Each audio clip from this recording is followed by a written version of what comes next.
Good evening. Welcome to Bedtime Stories, episode 10, chapter 9 of Where's the Book? Caught Up Loving the Trail One. 4, that is.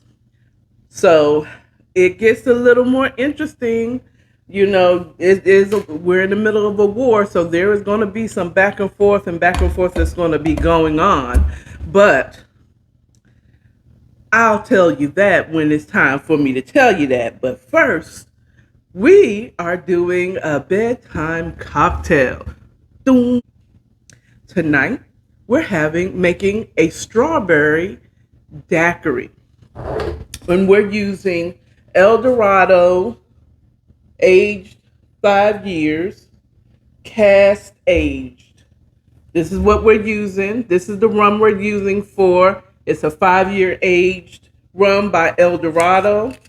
I've had their 12-year and it was awesome. Sauce. Child. So before we mix it into a daiquiri, I like to take a sip of it. I put one jigger in my margarita glass and let's taste it. Oh, that's some smooth stuff right there. Well, we're going to put that remainder in the shaker. And we're going to do another jigger. So that'll be 2 jiggers of rum.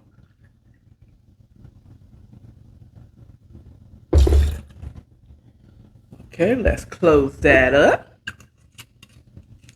Let's put this out of the way right there. So we have simple syrup that I made. I know this is not the cutest bottle, but I just used one of my old lime juice bottles and I made my own simple syrup. If you want to know the recipe on how to make the simple syrup, it is very easy. It's very simple. If you go back a couple of videos, I tell you about how to make it. It's really just 1 part water, 1 part sugar. That means, so if you use a cup of water, you use a cup of sugar, you put it together, you heat it up on the stove until it's liquefied and dissolved. Then you let it cool and then you put it in a container. Okay? So I'm going to do 1.5 jiggers of simple syrup because I have frozen strawberries and I don't think that they're very sweet yet. I don't know. I didn't get a chance to check it out. So I want a little more sweetness to the daiquiri. Okay. So 1.5 jiggers of simple syrup, and we're going to only do 1/2 a jigger of lime juice because I don't want the lime juice to be overpowering like it was with the pineapple. Remember? Okay, so what I have is some frozen strawberries. I'm soaking them in some of the rum to kind of help it unfreeze, and so that it release maybe some of the flavors. That's the hope. So I'm gonna take a couple of these strawberries. They're sliced, frozen. They're sliced, frozen at Kroger.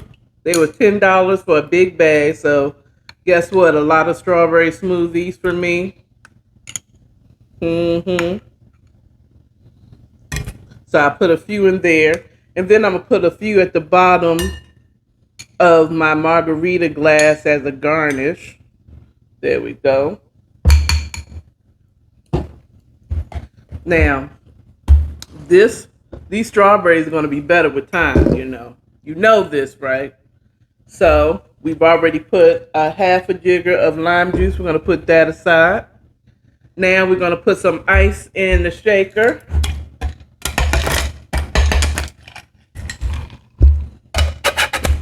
And shake it until like your hands can barely take it because it's so cold. You see how it's freezing up on the outside? That's why I always suggest getting a metal shaker because that's an indicator when you can stop shaking. So I'm done shaking. Now, pour over the slices of strawberry. Strawberry daiquiri. Booyah! A strawberry daiquiri made with frozen sliced strawberries.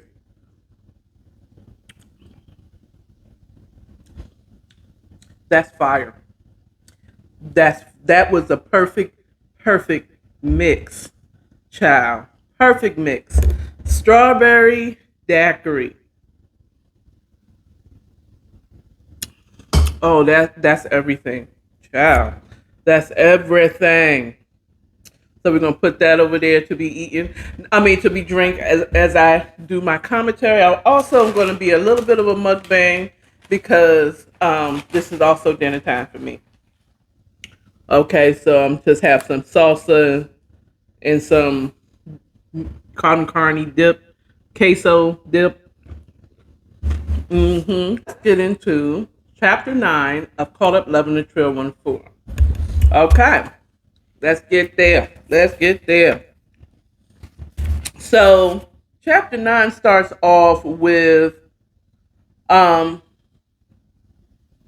Hassan officially making his decision to take over for Scar. But it wasn't an easy decision. He'd been thinking about it.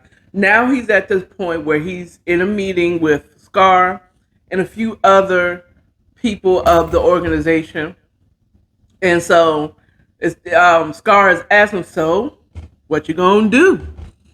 He was like, fine, I'm down. I'm down with whatever. All right, I'll do it. He really, it's not something he wanted to do, but he knew that it was something that was meant for him to do. That he's reminiscing and he's realizing that Scar has pretty much been grooming him for this moment in time.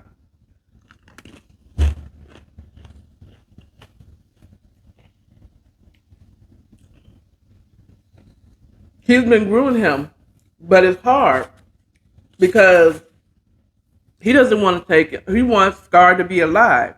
He's still a little frustrated with Scar because he didn't have to go through this.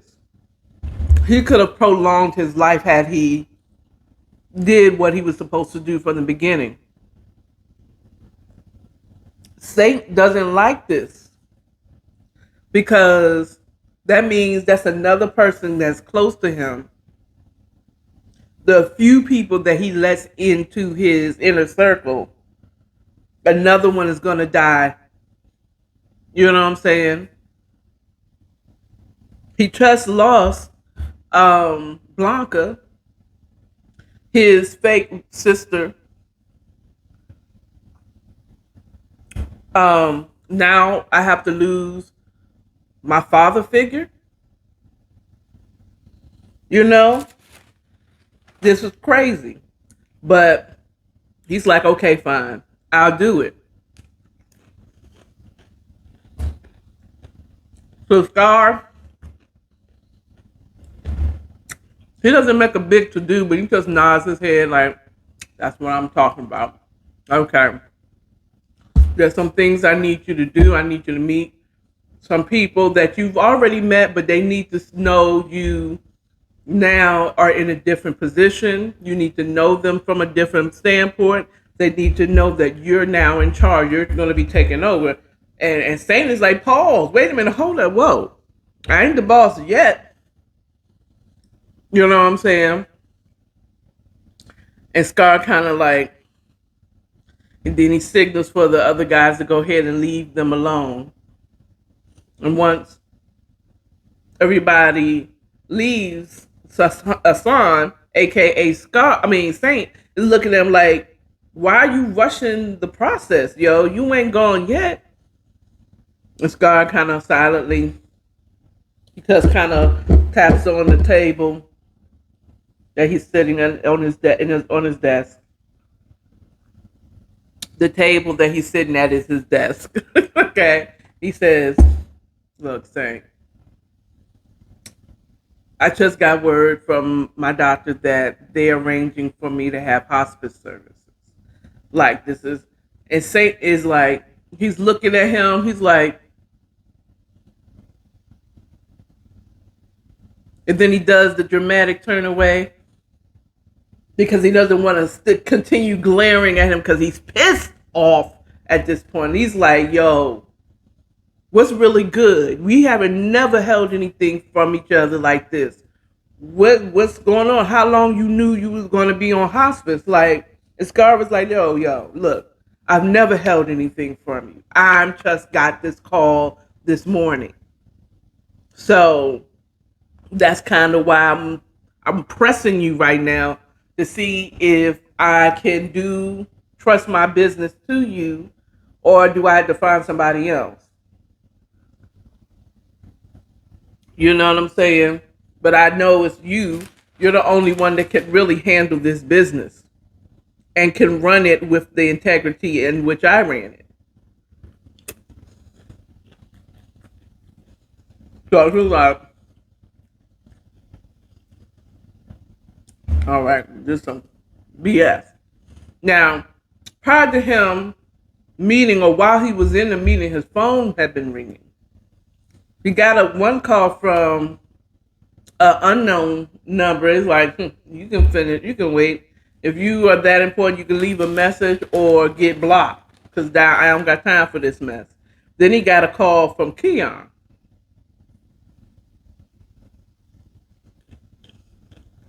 And then a few minutes later, he got a call from Zeus. It was at the end of his meeting with Scar. So he went ahead and took Zeus. He told Scar, look, I got to take this call. I'll prepare to go ahead and meet these people, travel back to Panama and meet these people you want me to meet and make sure everything is handled. But let me go ahead and take this one. Part of my duties now. So his son is like, I keep calling him by his government name, but Saint answers the phone. He's like, yo, what's up? Y'all called me 3 times. Y'all been calling me back to back 3 times. Zeus, what you talking about? Keon just called you, then I called you. Look, we have an issue. We've been hit real bad. A few of our main spots have been hit. Some of our people are down again.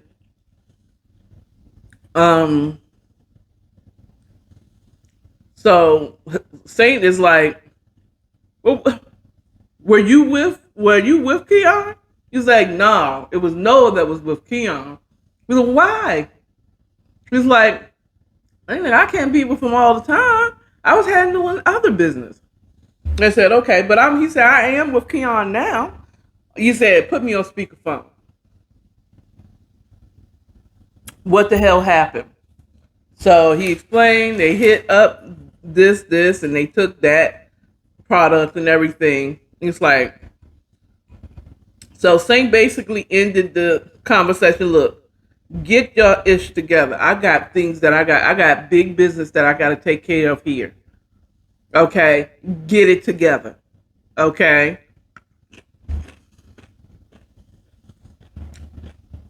Keon went to try to say something like, all right, I hear you, ma'am. And Saint just hang up the phone like, Atlanta is becoming a bigger issue than it should be. I don't understand what's going on. Jamal then started something that should have never happened over his baby mama. And it just should never happen. And you know it. Get it together, Keon. I need you to step up and be the lead that you are. I'm saying hands up. And starts preparing his mind for these other meetings that he has to do. So he pulls off, go heads home. Then the next scene is Toya or Toy, Latoya Ford, is sitting at this or at a stool at the rim shop, which is owned now by her ex sister-in-law Tarika and Tyson's mom Cynthia. So she's like, I don't know what kind of help in her head I can help her out with, but you know, I can give her what I know. She said, well, I don't really need, I need you to look at my books. I really need to know, is it worth me hanging on to these businesses or should I just go ahead and sell them? Like the rim shop does fine because the guys here pretty much, you know, this is, it works by itself, but the laundromat, I can't seem to compete with the newer, fresher laundromat that just opened up down the street.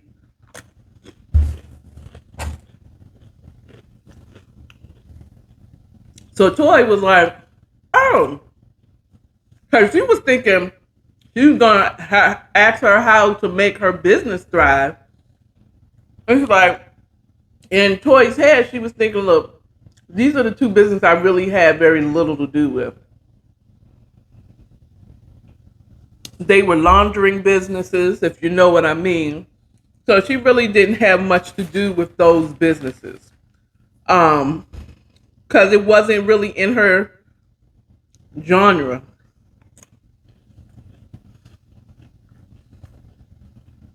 But when she asked her like to let her to help evaluate should she sell or hold on to the laundromat, Toy was relieved because she's an accountant, so she can at least look at the numbers and say, oh yeah, you're losing too much money, you should sell. So they slightly started conversating about how Tarika really feels good about the fact that they have a great relationship after the death of her brother.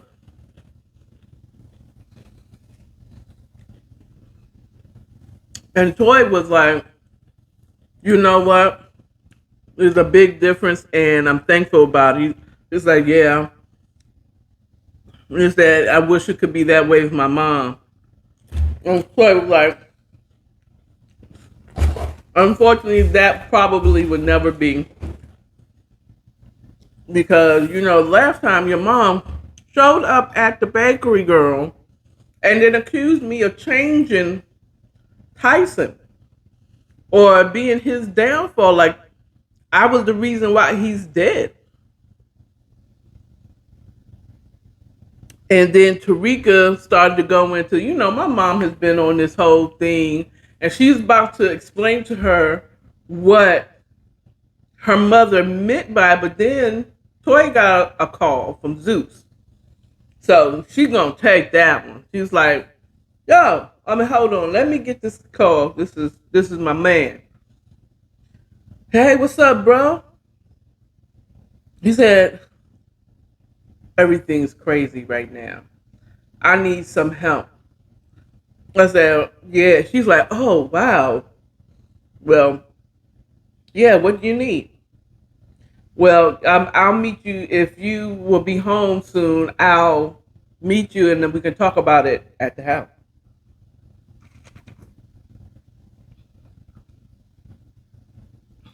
Right? He said, sure, I'm about 15 minutes away. He said, yeah, I'm driving around. I could be there in about 15 minutes. All right. So in their conversation, Zeus had said some cryptic answers to some of Toya's questions. So she knew that this was something really big that he really needed, and he can't talk about it right now. But if you want the lowdown, if you want the tea, girl, hurry up and get home. So she knew, so she's automatically have her alerts up like, I don't know what it is, but it got to be something big if Zeus is asking me. And I might not want to know what it is because it will put me back in the loop of all that stuff. But and that's where we ended with Tori like wondering, heading home to find out what he needs her help with,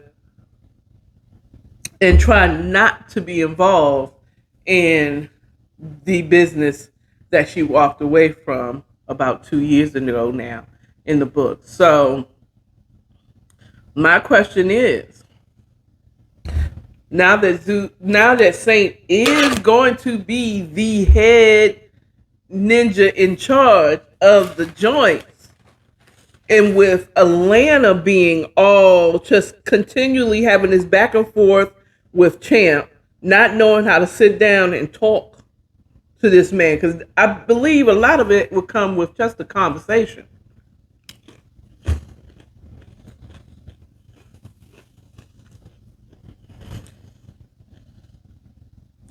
Will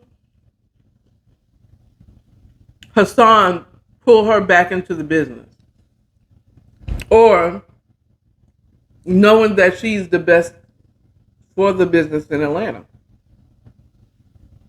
will she join her man's Hassan, aka Saint, in running the Scar Enterprises?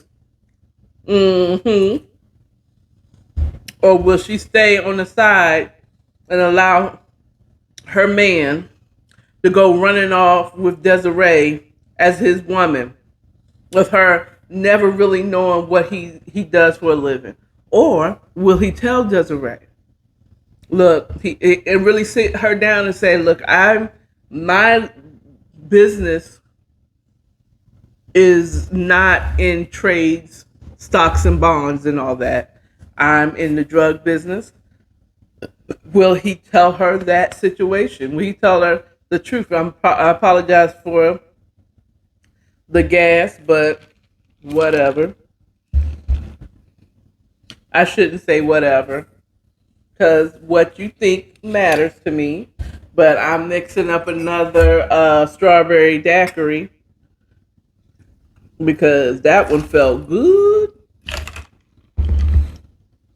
I over poured, so that part. But will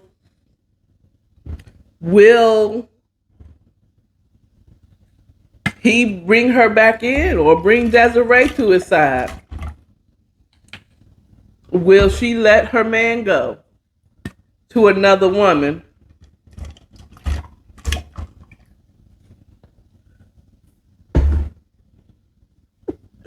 Will we find out that Desiree knew all along that he was in the drug business, and she's in a friend of Champ's? Just saying. I'm just saying. How is the author going to twist this story? And I am going to say I have read ahead to chapter 10. And some things we're going to find out in chapter 10. So, what y'all think?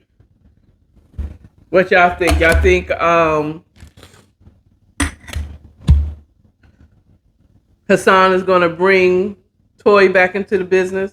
Or will it be Zeus? Or will it be just the fact of her accepting her skill at running a business? Like, she is a gift. She's gifted in running business. You know what I'm saying? Especially the ones that she likes, like her bakery. Like, she likes to cook. So, of course, she's going to promote that. But that's all I have for you. I will see you next time on Bedtime Stories. If you like this content, please like, share, and subscribe. If you have suggestions of the next Black author to review their book, let me know. Please put it in the comments. And if you like these cocktails or you know of a cocktail you want me to try, put it in the comments. All right. That's all I have for you. All have a wonderful evening. Good night. Bye.